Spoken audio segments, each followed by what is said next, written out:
রান্না নিয়ে কম বেশি এক্সপেরিমেন্ট তো সবাই করে, সেটা যদি আবার হয় মাংস, মাছ বা ডিম, তাহলে তো কথাই নেই। কিছুদিন আগে আমি আমার এক দিদির বাড়িতে গিয়েছিলাম। সেখানে গিয়ে দেখি আমার দিদি তার স্টুডেন্টদের নিয়ে এক ধরনের স্ন্যাক্স রেডি করছেন। তো আমি দিদিকে বললাম, দিদি কী বানাচ্ছেন? বলে, বলো দেখি এটা কী বানাচ্ছি, এটার একটা নাম দাও তো। সত্যি বলতে আজ পর্যন্ত ওটার নাম আমি ঠিক করে উঠতে পারিনি। আপনারা প্লিজ এটার একটা নাম দেবেন তো।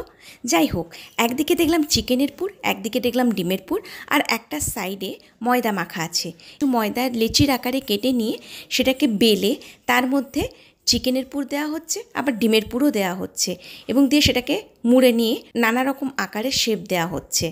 দেখতে সত্যি খুব দারুণ লাগছিল।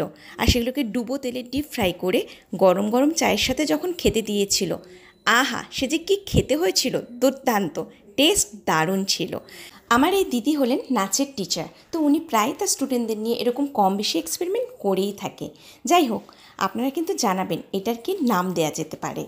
আপনাদের যদি এই ভিডিওটা ভালো লেগে থাকে তো প্লিজ একটা লাইক করে দেবেন, আর আমাকে সাপোর্টও করবেন। আপনাদের সাপোর্ট ছাড়া কিন্তু আমি কোনোভাবেই এগোতে পারবো না।